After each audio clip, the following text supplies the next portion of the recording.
the first part of your question, which is a little bit about insight into Akhyana, because it's only been performed a few times and only in India, not really brought or toured outside of India.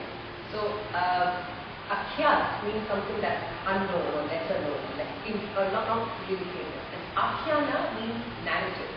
So basically narratives of the unheard, narratives of the unknown. Akhyana began, I would say, about 3-4 years ago when I started reading a lot of poetry authored by women. For those of you who learned performed Bharatanatyam, you would know that most of the pieces we do are quite women-centric, heroine-centric, but they're always penned by male writers or poets or authors. And part of me was always looking for feminine expression, but through the words of women. And then thereafter I started reading a lot of poetry from across different languages. And I think eventually, sometime around 2023-ish, I think I had this collection of poems that I was ready to work on, and somehow, very organically, they fell into the template of what we call a margam in Bharatanatyam, which is the repertoire. There were 6 poems I'd chosen, one by Savitri Bai Phule, the first female teacher in India, the one who was responsible for education that happened in India, that was Marathi. And then, of course, the most well-renowned poet from Tamil Land, Andal or Goda, and her most renowned poetic work is Tirupavai, but the lesser-known brushed under the carpet work is her Nachiyar Tirumurti, because it's very, very sensual, erotic actually. And then there was, of course, Amrapali, which is what Venu enjoys poetry. Amrapali, we've heard the name of her. She was a Buddhist nun. She was originally a courtesan who happened to have an encounter with Buddha and decided to, overnight give it all up and become a Buddhist nun. And she authored this poem in Pali language, which was the then existing language.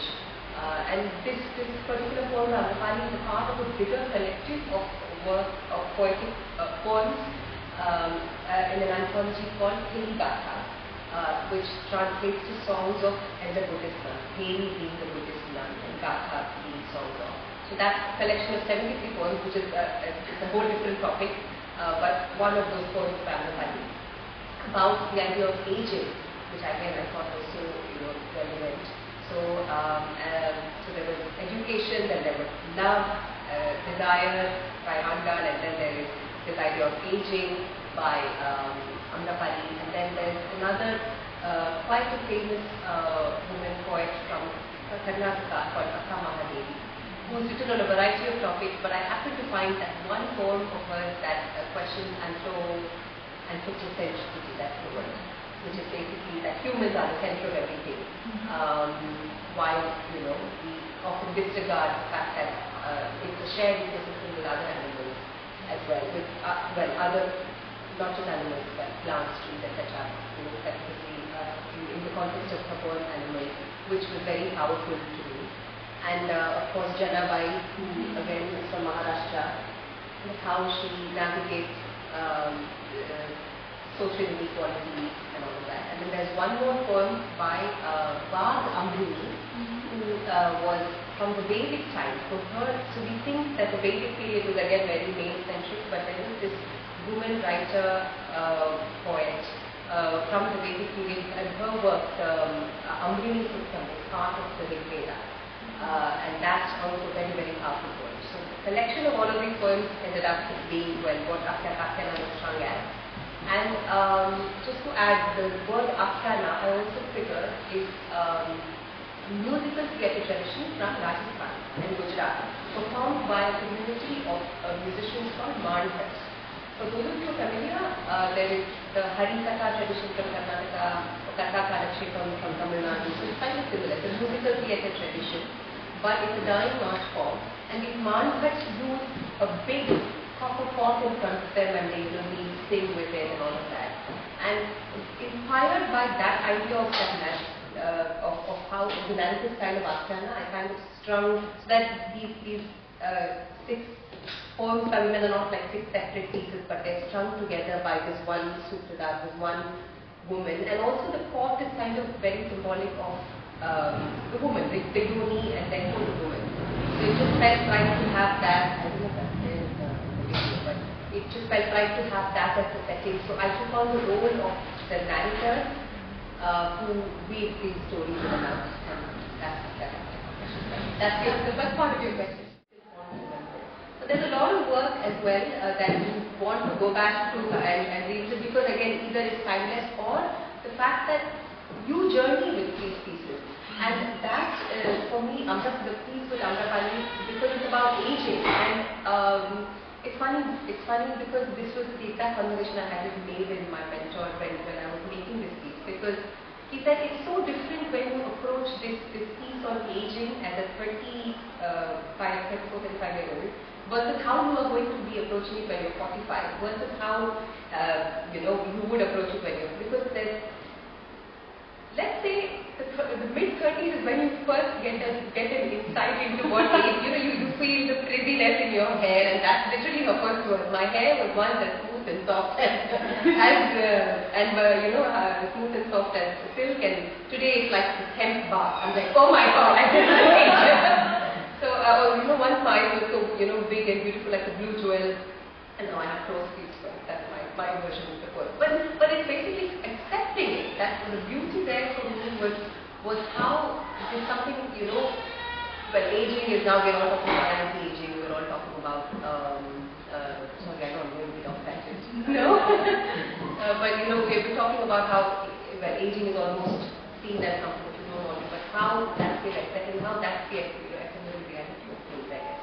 So that, but a piece like that is bound to, what I was trying to say, a piece like that is bound to grow with you. So revisiting it is almost, it's injustice if you don't revisit and if you just keep it in the books. But how do you revisit? I think it's a combination of 2 things. One is obviously you move because it's not just your thoughts that change, it's also how you've collected movement experiences over the years of your practice, over the years of collaborating with different people. And so it's a combination of having conversations about it, taking feedback over the different performances that you do, but also I think definitely just moving and how it feels in your system. Yeah, growing up, I have seen a lot of things done into dance, like there is a tree and the creeper and the moon. Yeah. So we all, because you have seen this again and again, when you read something, you catch those things. Yeah. And you can repetitively do things like that. But when you grow and you fly, so you try to see the entire thing down there and you understand. Yeah. You can move to a lot more things, not Yeah. just the moon, tree, creeper, bird singing, flower and the bee. There are a lot more things. Correct. In different arts. Yeah. And different expressions and different feelings. Yeah. And then you realize, as you said, it's something within you can transfer or you just don't feel. No, but to add to what you said, because you said that, see that there are templates that we work with as Indian classical artists. We know this is a tree, we know this is a creeper, we know this is how we wear flowers. But even within that, going beyond that, like there's just so many things that you see that are not essentially, fitting into or what do you say? They don't essentially repeat what is already there, but there could be some completely new narratives emerging out there, but you just know that this can be done visually or interpreted in a whole different way visually that's not been done before. Yeah. Because I was watching your 10-minute clip and I realized, particularly in the piece of Savitri Bai, it felt like an installation when you said that she's calling girls to come. So it felt like an installation that is happening in front of me, and there is some idea of school or schooling that is going to happen. So that was something really interesting. You see the movement, you also see the literature that's being used. It comes together like there is a delta and there is a deluge of it's going up and like a waterfall or something that goes up and comes up. It's so beautiful to But in the context of that, I also want to add that like you said, So the Sabativa is a poem, just the key phrase of it is Sala Sala, come come. Let's all go to Saraswati Sa Darbara, Shikshane Gene Se Jao Sara. Two Marathi there, they're going to kill me. Maharashtrians, they're going to kill me. But Saraswati's Darbar, which refers to the school, in order to gain knowledge, let's go there. Shikshane Gene Se Jao Sara, let's go. So there was this thing of come, come, let's go. There's a sense of urgency because she's calling girls, she's calling women, she's saying this is not the time to sit inside your house, just be sitting and doing your household chores. This is the time to come. There's a sense of urgency there, and I don't know, instinctively, again, it is instinctive. I felt I want to open with this. There's this whole idea of Saraswati going on, so that it feels invocatory. But also with Sala Sala, for Bharatanatyam dancers we have this opening piece called a Jatiswaram.